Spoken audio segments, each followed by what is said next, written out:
அனைவருக்கும் வணக்கம். Welcome to NPSC Ganesh YouTube channel.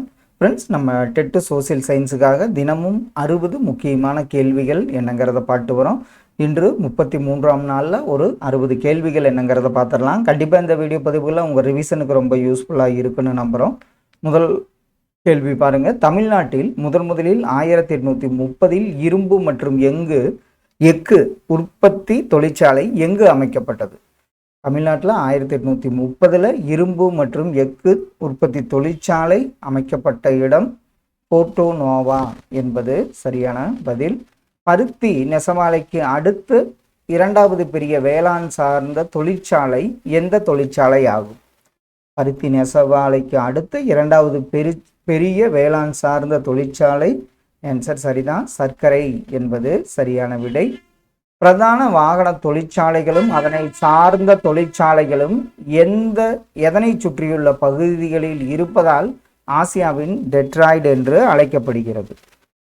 பிரதான வாகன தொழிற்சாலைகளும் அதனை சார்ந்த தொழிற்சாலைகளும் எந்த ஊரை சுற்றி? ஆசியாவின் டெட்ராய்டுனாவே சென்னை ஞாபகம் வந்துடும். இந்தியாவின் தங்க நாற்கரச்சாலையின் நீளம் என்ன? இந்தியாவில் தங்க நாற்கரச்சாலையின் நீளம் 5846 கிலோமீட்டர் நீளம் கொண்டது. இந்தியாவின் மின்னியல் தலைநகரம் எது? இந்தியாவின் மின்னியல் தலைநகரமாக உள்ளது பெங்களூர் ஆகும். 1970ஆம் ஆண்டு இந்தியாவில் தொடங்கப்பட்ட முதல் மென்பொருள் தொழிலகம் எது? 1970 இந்தியாவில் தொடங்கப்பட்ட முதல் மென்பொருள் தொழிலகம் டிசிஎஸ், டாடா கன்சல்டன்சி சர்வீஸ் என்பது சரியான பதில். இந்தியாவில் முதல் அணுமின் நிலையம் நிறுவப்பட்ட மாநிலம் எது? முதல் அணுமின் நிலையம் நிறுவப்பட்ட மாநிலம் மகாராஷ்டிரம் என்பது சரியான ஒன்று. மிக அதிகமாக கிடைக்கக்கூடிய ஆற்றல் வளம் எது? ஆப்ஷனில் பாருங்க. மிக அதிகமாக கிடைக்கக்கூடிய ஆற்றல் வளமாக உள்ளது சூரிய சக்தி என்பது சரியான ஒன்று. மக்கள் தொகையின் பல்வேறு அம்சங்கள் பற்றிய அறிவியல் பூர்வமான படிப்பு எது? மக்கள் தொகையின் பல்வேறு அம்சங்கள் பற்றிய அறிவியல் பூர்வமான படிப்பின் பெயர் மக்களியல் என்பதாகும். புகழ்பெற்ற சிந்தரி உரத் தொழிலகம் அமைந்துள்ள மாநிலம் எது? புகழ்பெற்ற சிந்தரி உரத் தொழிலகம் அமைந்துள்ள மாநிலம் ஜார்க்கண்ட் என்பது சரியான ஒன்று. சோட்டா நாக்பூரி பீடபூமி பகுதியின் பொருளாதார வளர்ச்சிக்கு கருவாக இருப்பது என்ன? சோட்டா நாகபுரி பீடபூமி பகுதியின் பொருளாதார வளர்ச்சிக்கு கருவாக இருப்பது அங்கே உள்ள கனிம படிவுகளாகும். தேசிய தொலையுணர்வு மையம் அமைந்துள்ள இடம் எந்த இடம்? தேசிய தொலையுணர்வு மையம் அமைந்துள்ள இடம் ஹைதராபாத் ஆகும். வளங்கள் தொடர்ந்து கிடைக்கும் தன்மையின் அடிப்படையில் எத்தனை வகைப்படும்? வளங்கள் புதுப்பிக்க இயலும் இயலான்னு 2 வகைப்படும். ஆப்ஷன் பி சரியான ஒன்று. புதுப்பிக்க இயலா வளங்களுள் ஒன்று எது? இதில் நம்ம நிலக்கரியை யூஸ் பண்ணி முடிச்சிட்டோம், மறுபடியும் புதுப்பிக்க முடியாது. ஆப்ஷன் சி தான் சரியான ஒன்று. போக்குவரத்து நேரடியாக உற்பத்தியாளர், அதாவது எந்த போக்குவரத்து நேரடியாக உற்பத்தியாளரையும் நுகர்வோரையும் இணைக்கிறது? எந்த போக்குவரத்துன்னு பார்த்தீங்கன்னா சாலை போக்குவரத்து தான் உற்பத்தியாளரையும் நுகர்வோரையும் இணைக்கும் போக்குவரத்தாகும். எந்த வளங்கள் ஹேமடைட் வகையையும் மேக்னடைட் வகையையும் சார்ந்தது? அது எந்த கனிம வளங்கள்? ஆப்ஷனில் ஆன்சர் சரிதான், இரும்பு தாது தான் ஹேமடைட் வகையையும் மேக்னடைட் வகையையும் சார்ந்ததாக உள்ளது. இரும்பு தாது உற்பத்தியில் முன்னிலை வகிக்கும் மாநிலம் எது? நம்ம இந்தியாவில் இரும்பு தாது உற்பத்தியில் முன்னிலை வகிக்கும் மாநிலமாக உள்ளது ஜார்க்கண்ட் ஆகும். எது ஒரு வெளிர் சாம்பல் நிறம் உடையது? ஆப்ஷனில் எந்த ஒன்று வெளிர் சாம்பல் நிறம் உடையது? மேங்கனீஸ் என்பதுதான் வெளிர் சாம்பல் நிறத்தை கொண்டதாகும். எது தனித்த நிலையில் அரிதாக காணப்படுகிறது? எது தனித்த நிலையில் அரிதாக காணப்படுதுன்னு பார்த்தீங்கன்னா இரும்பு தாதாகும். லைமனைட் இரும்பு தாது படிவில் எத்தனை சதவீத இரும்பு உள்ளது? லைமனைட் இரும்பு தாது படிவில் பார்த்தீங்கன்னா 55% இரும்பு தாது உள்ளது. ஜிப்சம் என்பது எந்த சல்பேட்டின் நீர்ம கனிமமாகும்? ஜிப்சம் என்பது ஆப்ஷனில் கால்சியம் சல்பேட்டின் நீர்ம கனிமமாக உள்ளது. நிலக்கரி எத்தனை வகைப்படும்? அதில் அந்த சைடில் நைட் அப்படின்னு நிலக்கரி வந்து பார்த்திங்கன்னா 4 வகைப்படும். கருப்பு தங்கம் என அழைக்கப்படுவது என்ன? நிலக்கரி தான் கருப்பு தங்கம் என்று அழைக்கப்படுகிறது. எளிதில் செல்ல முடியாத பகுதிகளுக்கு பயன்படும் போக்குவரத்து எது? எளிதில் செல்ல முடியாத பகுதிகளுக்கு பயன்படும் போக்குவரத்து வான்வழி போக்குவரத்தாகும். அலுமினியத்தின் முக்கிய தாது எது? அடிக்கடி பார்த்துருக்கோம். அலுமினியத்தின் முக்கிய தாது பாக்சைட் ஆகும். எது மின்கடத்தா தன்மையை கொண்டது? ஆப்ஷனில் பாருங்கள். எந்த ஒன்று மின்கடத்தா தன்மையை கொண்டதுன்னு பார்த்தீங்கன்னா மைக்கா என்பது சரியான ஒன்று.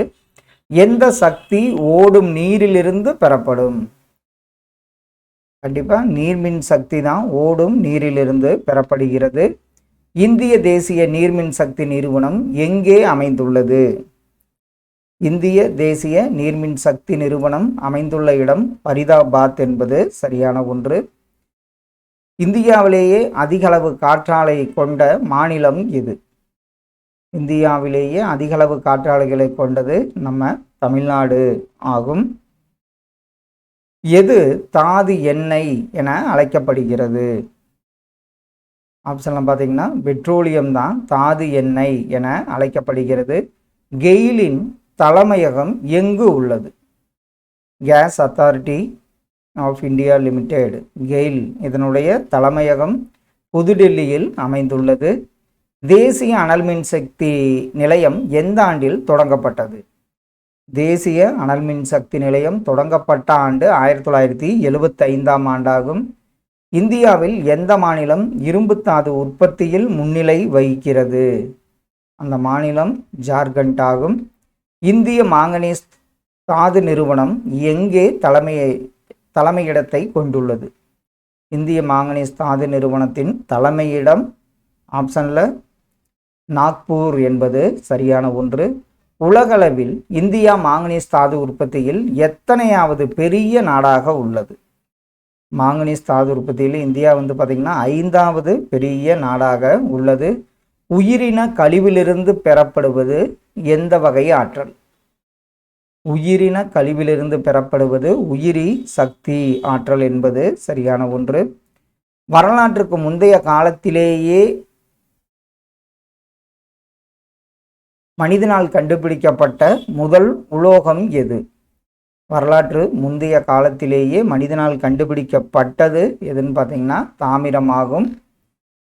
தாமிரம் எந்த தன்மை உடையதால் பல்வேறு வடிவமுடைய பொருட்களாக உருவாக்க முடியும்? தாமிரம் பார்த்தீங்கன்னா நெகிழும் தன்மையை கொண்டதால் பல்வேறு வடிவமுடைய பொருட்களாக உருவாக்க முடியும். தாமிர படிவு அதிகமுள்ள மாநிலம் எது? தாமிரப்படிவு அதிகமுள்ள மாநிலம் ராஜஸ்தான் ஆகும். இந்திய நிலக்கரி நிறுவனம் மேற்கு வங்காளத்தில் உள்ள எதை தலைமையிடமாக கொண்டு செயல்படுகிறது? இந்திய மேற்கு வங்காளம்னா கொல்கத்தாவை தலைமையிடமாக கொண்டு செயல்பட்டு வருகிறது. பெட்ரோலியம் என்ற சொல் எந்த இரு சொல்லின் லத்தீன் சொற்களில் இருந்து பெறப்பட்டது? இது பார்த்தீங்கன்னா பெட்ரோ மற்றும் ஓலியம் என்று லத்தீன் சொல்லிலிருந்து தான் பெட்ரோலியம் பெறப்பட்டது. ஒரு குறிப்பிட்ட வேதியியல் மற்றும் இயற்பியல் பண்புகளை கொண்டுள்ள உயிருள்ள மற்றும் உயிரற்ற இயற்கை மூலங்கள் என்னவாகும்? ஒரு குறிப்பிட்ட வேதியியல் மற்றும் இயற்பியல் பண்புகளை கொண்ட உயிருள்ள மற்றும் உயிரற்ற இயற்கை மூலங்கள் கனிமங்கள் என்பது சரியான விடை. புவியின் மேலோட்டில்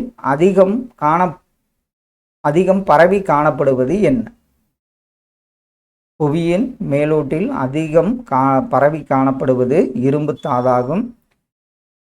எது பாக்சைட் தாதுவிலிருந்து பெறப்படுகிறது? ஆப்ஷனில் அலுமினியம் தான் பாக்சைட் தாதுவிலிருந்து பெறப்படுகிறது. அலுமினியமானது எந்த கட்டுமானங்களில் அதிகம் பயன்படுகிறது?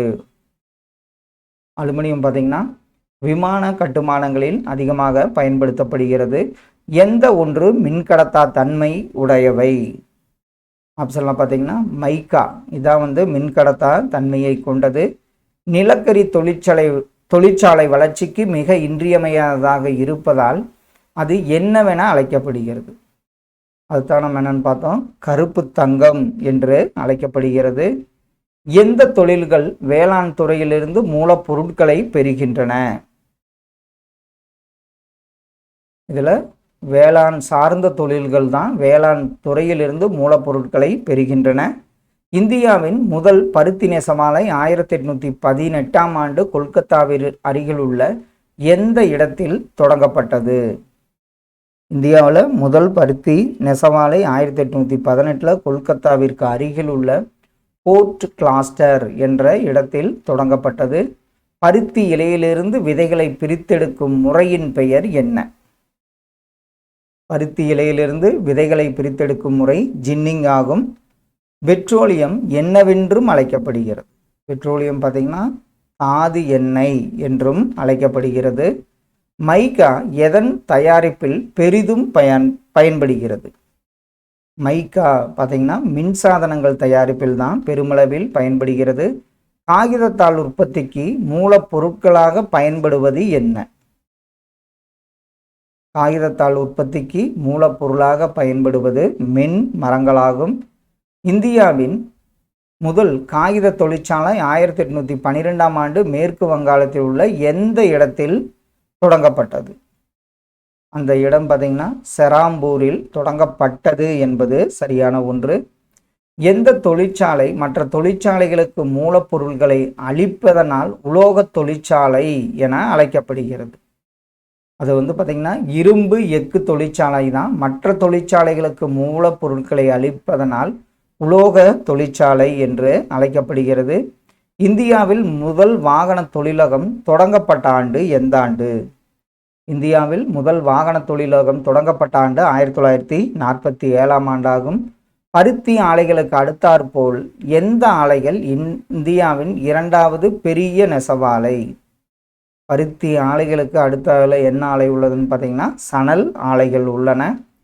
சூரிய ஒளியை நேரடியாகவோ மின் அழுத்தி கொண்டோ சூரிய ஆற்றல் மூலம் எந்த ஆற்றலாக மாற்றலாம்?